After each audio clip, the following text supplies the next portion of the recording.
Hello aspirants, welcome to the YouTube channel of Apti Plus Academy for Civil Services. In this class, we are going to discuss about important Odisha related current affairs from January to March. So we will start from Polity and Governance section. In February 2025, National Summit on Public Health Care was organized in Puri, Odisha. जिसको इनोग्रेट किया था union health minister JP Nadda ने। और ये जो submit था इसको organise किया था नेशनल हेल्थ मिशन के अंदर, जो कि हमारा union ministry of health and family welfare के अंदर आता है। इसका मेन पर्पस क्या था? मेन पर्पस ये था कि जितना भी health care related stakeholders होते हैं, फॉर एग्जांपल पॉलिसी मेकर्स हो गए, हेल्थ एक्सपर्ट्स हो गए, गवर्नमेंट ऑफिशियल्स हो गए, ऑल ओवर इंडिया के, उनको साथ मिलकर एक पॉलिसी डेवलप करना है कैसे इंडिया के अंदर जो हेल्थ केयर सिस्टम है उसको कैसे बेटर किया जा सके। So during this summit, some important announcements were made by the Union Health Minister. First, India का टारगेट है क्या 2025 तक टीबी को एंड करना। जो हमारा ट्यूबरक्लोसिस डिजीज होता है उसको एलिमिनेट करना इंडिया से 2025 तक। हमारा जो United nation sustainable development goal है उसके अकॉर्डिंग क्या है ना, हमारा यूएन एसडीजी है उसके अकॉर्डिंग क्या 2030 तक वर्ल्ड वाइड हम लोगों को टीबी एंड करना है। बट इंडियन गवर्नमेंट ने उससे पहले ही अपना टारगेट सेट करके रखा है क्या कि हमको 5 इयर्स पहले मतलब 2025 तक ही हम लोग को टीबी को एंड करना इंडिया के अंदर। इंडिया के अंदर जो कैंसर का केसेस है वो बहुत इंक्रीज कर रहा है, तो उस केसेस को टैकल करने के लिए गवर्नमेंट ने डिसाइड किया क्या कि हम लोग हर डिस्ट्रिक्ट के अंदर एक डे केयर सेंटर ओपन करेंगे, जिसका मेन पर्पस क्या होगा कि cancer care related facilities provide करवाना।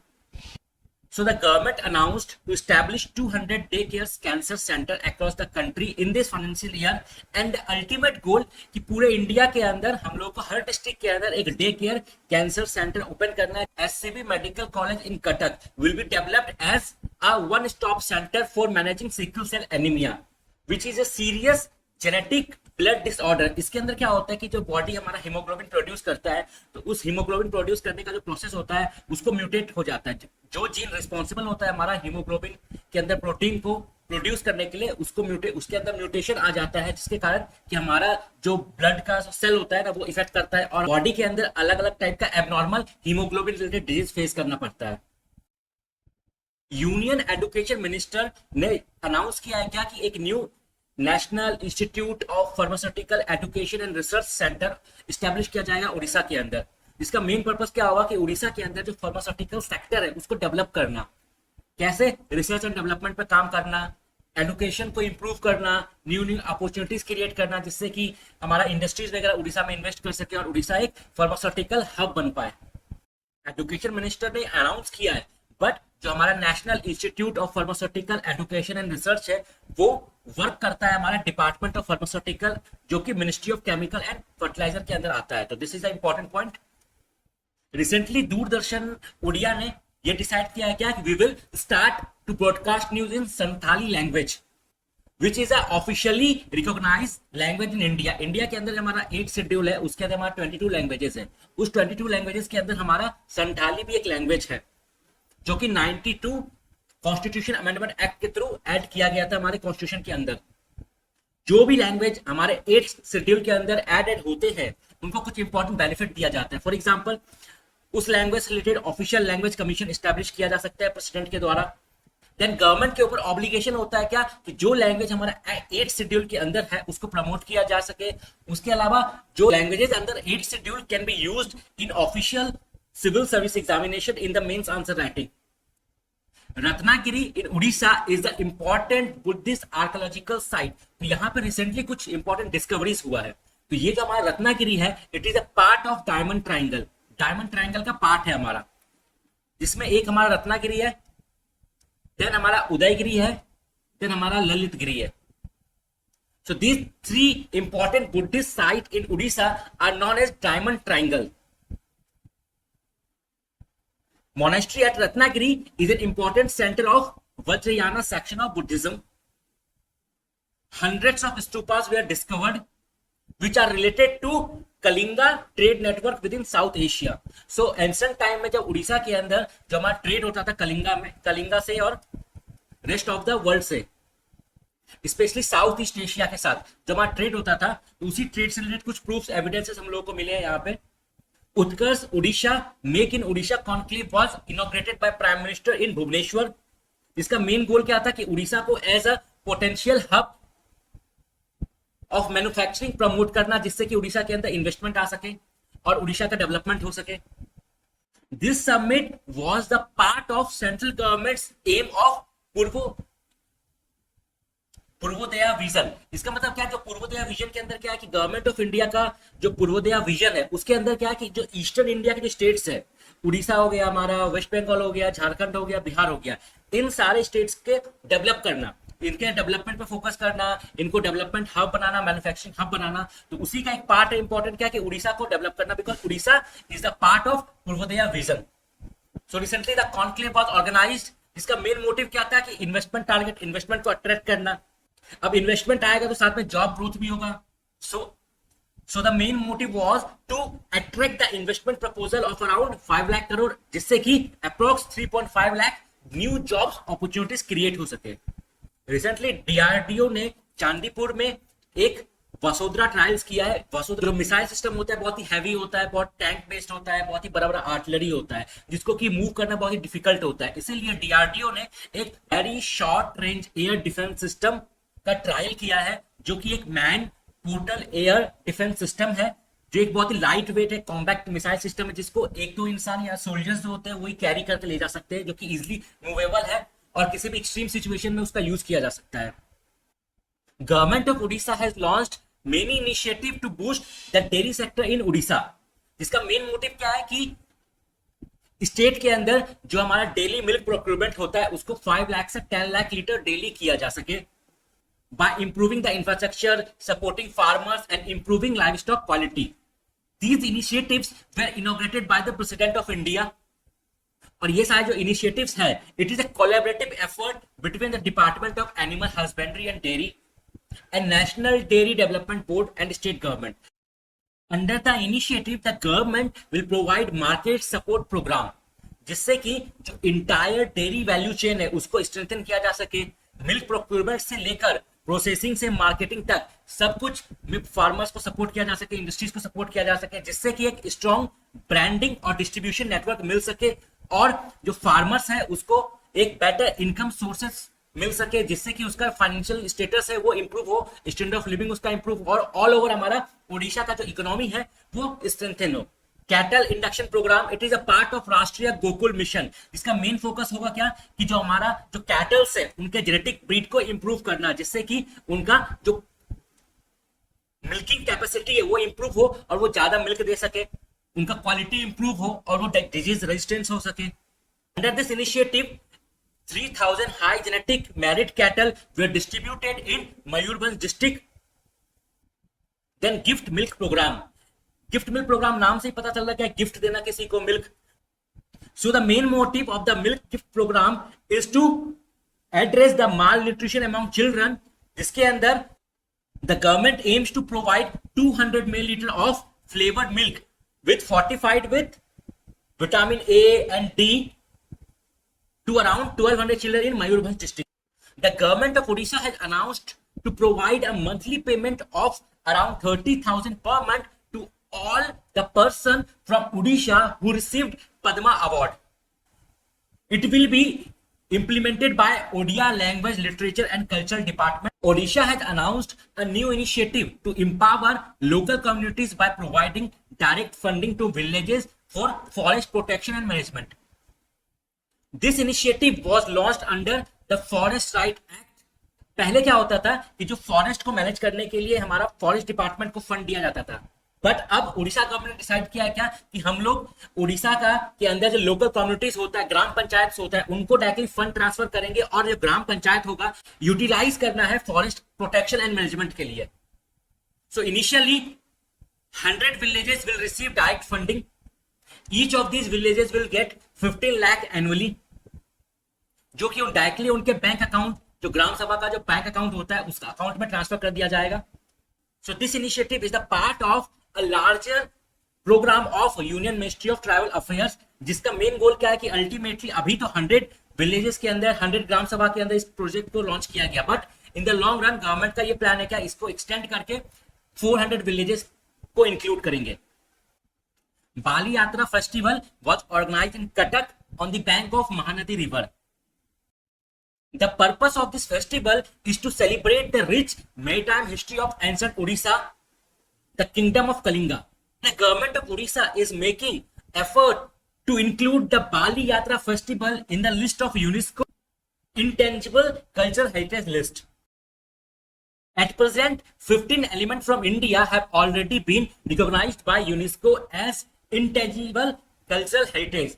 15 ऑलरेडी है और उड़ीसा गवर्नमेंट ट्राई कर रहा है क्या इस लिस्ट के अंदर बाली यात्रा फेस्टिवल को भी इंक्लूड किया जा सके. तो वो 15 कौन कौन से हैं? Ramlila, Kumbh Mela, Chhau dance, Vedic chanting, Kutiyattam, Ramman, Mudiyettu, Kalbelia, Buddhist chanting from Ladakh, Sankirtana, traditional brass and copper craft of utensil making in Punjab, yoga, Persian New Year, Navroz, Garba and Durga Puja. The government of Odisha has launched Shaheed Madho Singh Hath Kharcha Yojana. As the name suggests, Hath Kharcha Yojana. इसके अंदर government one time payment देगी students को, जिससे कि वो अपना जो personal cost होता है, जैसे एग्जांपल एजुकेशन के लिए जो पर्सनल कॉस्ट होता है, पर्सनल एक्सपेंडिचर होता है, ट्रांसपोर्टेशन का हो गया, कॉपी किताब खरीदना है या फिर डेली नीड हो गया, उसको फुलफिल कर सके. ये मेनली होगा ट्राइबल स्टूडेंट्स के लिए जो कि क्लास 9 एंड 11 के अंदर है, government schools and government aided schools के अंदर. Viksit Gaon Viksit Odisha scheme, this was launched by the chief minister Mohan Charan Majhi. As the name suggest, Viksit Gaon Viksit Orissa, मतलब अगर हम गांव को विकसित करेंगे तो हम सारे गांव को अगर विकसित करते हैं तो उड़ीसा हमारा अपने आप विकसित हो जाएगा. If we want to develop the state, if we want to develop the Orissa, then we have to develop the villages of the Orissa. Once the villages of Orissa become developed, then the state will automatically be developed. It is a rural development initiative, जिसका मेन काम क्या होगा कि जो हमारा development gap है state का rural population and urban population के बीच में, उसको रिड्यूस करना, उसको कम करना, बिकॉज 80% जो हमारा पॉपुलेशन है वो रूरल एरिया में रहता है. So under this initiative, 5,000 crore will be used over the 5 years. The focus will be on the road connectivity, जो कि इस टोटल स्कीम का 35% फंड यूज होगा हमारा रोड कनेक्टिविटी को इंप्रूव करने में.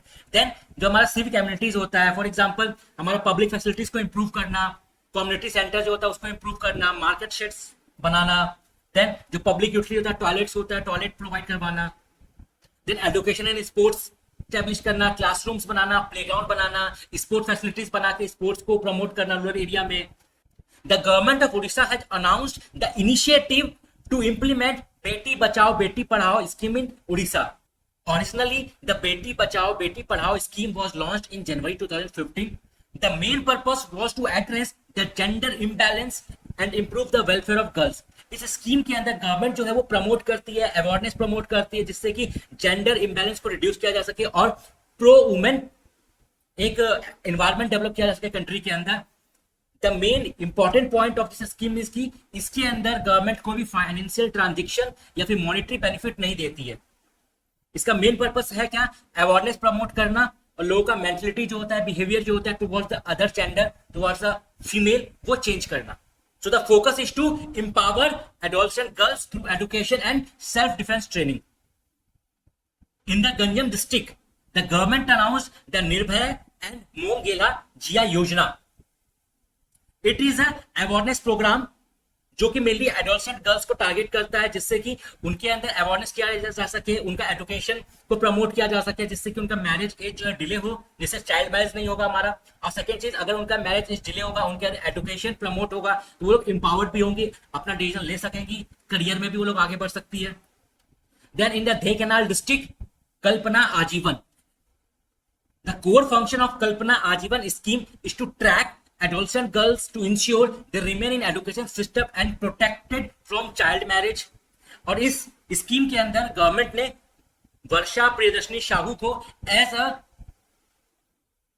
ब्रांड एम्बेसडर लॉन्च किया है. In the Keonjhar district, government initiated Swarna Kalika Yojana. इसका मेन फोकस क्या होगा कि चाइल्ड मैरिज से रिलेटेड जो हार्म होता है, उससे जो नुकसान होता है, उसके बारे में लोगों को अवेयर करना और स्टेप्स लेना, जिससे कि चाइल्ड मैरिज को प्रिवेंट किया जा सके. गवर्नमेंट ने एक आद्विका ऐप भी लॉन्च किया है. In the Deoghar district, government has announced वीरांगना स्कीम. मेन मोटिव होगा वुमेन्स को एम्पावर करना फिजिकली एंड मेंटली, उनको मार्शल आर्ट का ट्रेनिंग प्रोवाइड करवाना, सेल्फ डिफेंस ट्रेनिंग प्रोवाइड करवाना. Now comes the economic section. The Odisha government has approved 8 major industrial project जो कि ओवरऑल 32,736 करोड़ का प्रोजेक्ट है, जिससे कि ओवरऑल 19,000 जॉब्स क्रिएट होगा और state economy and industrial growth को बूस्ट मिलेगा. The project will comes in Khurda, Jagdishpur, Ganjam, Sambalpur and Bhadrak district, जिससे कि एक रीजनल डेवलपमेंट हो सके. Promote green energy, solar module and photovoltaic cell manufacturing unit will be established in Khurda district. A polycarbonate manufacturing plant will be established in Jagatsinghpur district. In Sambalpur, lithium ion EV batteries manufacturing will be set up.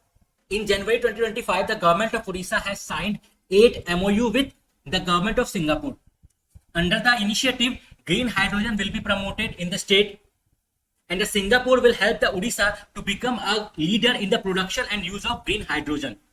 Semiconductor unit will be set up in Odisha. Singapore will help Odisha to develop into a fintech financial sector hub to strengthen the petrochemical industry in Odisha, skill development in Odisha. The Niti Aayog has developed the Physical Health Index 2025. It was released by the chairman of 16th Finance Commission. Now comment कि 16th Finance Commission का chairman कौन है? Who is the chairman of 16th Finance Commission? So ये जो हमारा physical health index है, ये monitor ये करता है हमारा क्या जो स्टेट्स है हमारा उसका इकोनॉमी कैसा है, उसका फिजिकल हेल्थ कैसा है उसका. So it evaluate the 18 major states using data compiled by the CAG. Overall जो हमारा इवेल्युएशन होता है वो डिपेंड करता है हमारे 5 की सब इंडेक्स के ऊपर. मतलब टोटल हम लोग जो मेजर करते हैं स्टेट्स के फिजिकल हेल्थ को, उसको हम लोग 5 पैरामीटर्स में हमने डिवाइड करके रखा है. क्या? Quality of expenditure. जो स्टेट गवर्नमेंट है वो जो एक्सपेंडिचर करता है उसका क्वालिटी कैसा है, वो कितना खर्च करता है एसेट्स क्रिएट के ऊपर, कितना कैपिटल क्रिएट करने में खर्च करता है, कितना रेवेन्यू में या सैलरी में खर्च करता है. रेवेन्यू मोबिलाइजेशन मतलब कैसे रेवेन्यू इकट्ठा कर रहा है, उसका टैक्स रेट क्या है, ईज ऑफ टैक्सेशन क्या है स्टेट्स के अंदर. देन जो इकट्ठा किया उसने रेवेन्यू उसका कैसे यूज करता है, कैसा उसका यूटिलिटी करता है एंड उसका आउटकम कैसा होता है. देन उसका उस स्टेट्स के ऊपर डेप्थ कितना है, कितना खर्च है उस स्टेट्स के ऊपर, जिसको हम लोग मॉनिटर करते हैं डेप्थ टू जीडीपी रेशियो में. ओवरऑल जो हमारा ये इंडेक्स था उसमें ओडिशा ने टॉप रैंक किया है. मतलब Odisha rank first among the 18 major states, जिसका ओवरऑल स्कोर था हमारा 67.8. Odisha to implement Ayushman Bharat scheme. Originally, the Ayushman Bharat initiative was launched by Prime Minister Narendra Modi in 2018 in Ranchi, Jharkhand. Recently, in February 2025, the government of Odisha has announced that we will implement the Ayushman Bharat initiative in Odisha also. This initiative will help 3.5 crore people in Odisha, जिसके अंदर ओडिशा के लोगों को एक health card और health insurance facilities मिलेगा.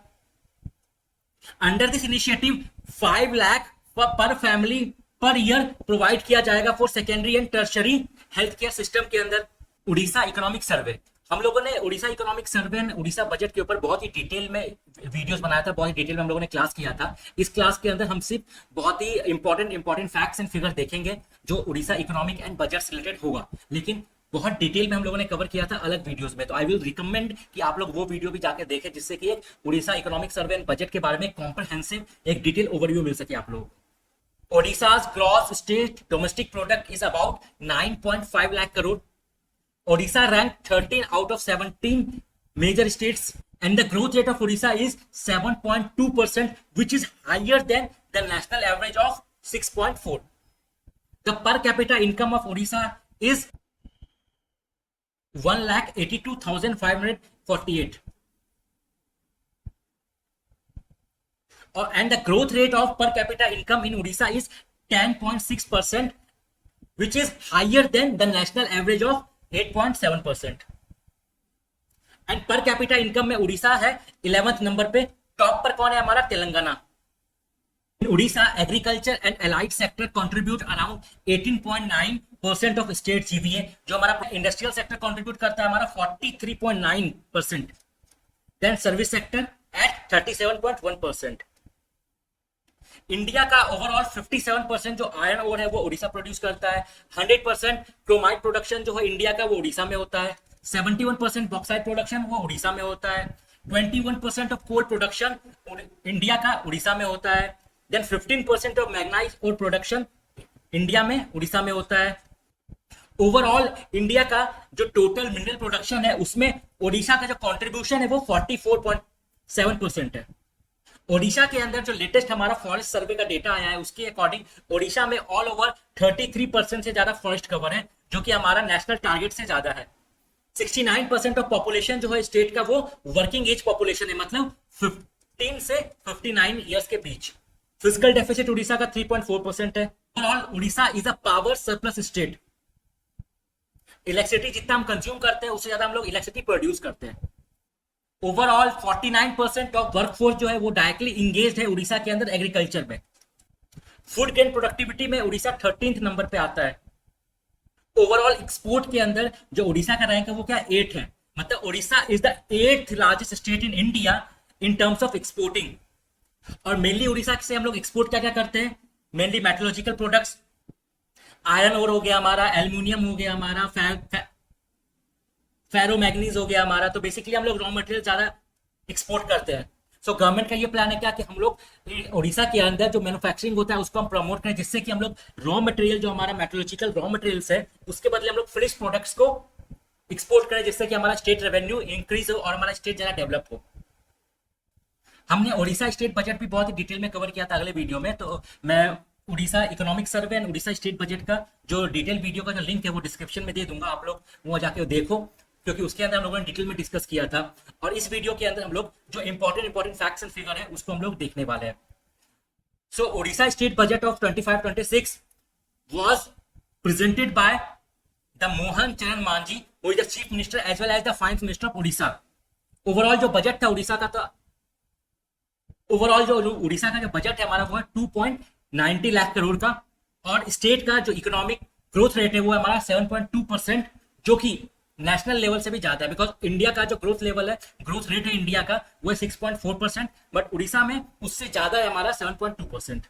Important initiative announced in this budget is that integration of PM किसान and CM किसान योजना, जो हमारा ऑलरेडी एक पीएम किसान स्कीम था, जिसके अंदर क्या होता है कि जो हमारा फार्मर्स होता है उसको गवर्नमेंट ऑफ इंडिया 2000 करके 3 टाइम्स इन ईयर देती है, मतलब overall 6000 per year government of India देती है इन 3 इंस्टॉलमेंट्स। उसी स्कीम्स के अंदर गवर्नमेंट ऑफ उड़ीसा ने कुछ कंट्रीब्यूशन अपने साइड से मिला के उसको सीएम किसान योजना के थ्रू लॉन्च किया है, जिसके थ्रू कि उड़ीसा के अंदर जो फार्मर्स है उसको फाइनेंशियल सिक्योरिटी प्रोवाइड किया जा सके, फाइनेंशियल हेल्प दिया जा सके। In the budget government has announced 2 irrigation project, lower Suktel irrigation project in Bolangir and Kushmi smart irrigation project in Nayagarh. Then government will develop the Mahanadi river front at Sambalpur and Cuttack. Then geography and environment section. So the all Odisha elephant census was conducted across the 28 districts in Odisha. As per the census, it was found that no elephant presence was detected in 13 forest division during the census. सबसे highest number of elephants हमारा है Dhenkanal, then Kenujar, then Arthgarh, Deogarh, Angul. The government of Odisha has declared unseasonal rainfall a state specific disaster. इस announcement से मिली 2 important changes आएगा। पहला तो ये as a disaster ये अनाउंस किया गया, तो होगा क्या, जो स्टेट्स का हमारा एक स्टेट डिजास्टर रिस्पांस फंड होता है, ठीक। तो अगर मान लो अनसीजनल रेनफॉल के कारण फार्मर्स का कुछ नुकसान होता है, हमारा जो क्रॉप हुआ वो खत्म हो गया, वो खराब हो गया, ठीक है, तो गवर्नमेंट ने ये बोला है क्या कि अगर 33% से ज्यादा क्रॉप डैमेज होता है अनसीजनल रेनफॉल से, तो उस केस में गवर्नमेंट ऑफ उड़ीसा जो है वो स्टेट डिजास्टर रिस्पांस फंड से फार्मर्स को कंपनसेट करेगी। Is Orissa the only state to announce this policy? The answer is no. Orissa से पहले ऑलरेडी महाराष्ट्र ने, पंजाब ने, आंध्र प्रदेश ने अनसीजनल रेनफॉल को स्टेट स्पेसिफिक डिजास्टर डिक्लेयर किया हुआ है। So Odisha join the list of these states जिन्होंने अनसीजनल रेनफॉल को नेचुरल डिजास्टर या स्टेट स्पेसिफिक डिजास्टर अनाउंस किया है, जिससे कि फार्मर्स को एक कंपनसेशन प्रोवाइड किया जा सके इन द केस कि अगर उनका 33% से ज्यादा क्रॉप डैमेज होता है। Person in news, Uttam Mohanty pass away at the age of 66। His contribution is valuable in the field of Odia culture and cinema. इसका वैल्यू इसी बात से लगाया जा सकता है क्या, इनका कंट्रीब्यूशन इतना इंपॉर्टेंट था कि खुद ओडिशा के चीफ मिनिस्टर ने अनाउंस किया क्या कि इनका लास्ट राइट जो है it will be perform with full state owner. Overall 4 ticket का इनका करियर था, मोर देन 130 उड़िया फिल्म में इन्होंने एक्टिंग किया था। इनका जो पहला जो डेब्यू फिल्म था वो था हमारा अभिमान, और उड़िया के साथ साथ इन्होंने बंगाली और हिंदी फिल्म में भी काम किया था। In 2012, he got the Odia Living Legend Award. Mayadhar Raut passed away at the age of 92. इनका कंट्रीब्यूशन ओडिशा डांस से रिलेटेड बहुत था, मतलब ओडिया डांस को रिवाइव करने में, उसको प्रमोट करने में इनका बहुत बड़ा इंपॉर्टेंट रोल था, जिसके लिए इनको पद्मश्री अवार्ड भी दिया गया था। He also founded the Odissi Dance Institute in Kalchakra in Delhi. Dhirendra Sambhaji, who is an IPS officer from Odisha, is appointed as the Inspector General of BSF. That's all for today. Thank you for listening. अगर आप लोगों का कोई doubts है या कोई question है तो आप कमेंट बॉक्स में पूछ सकते हैं। Thank you.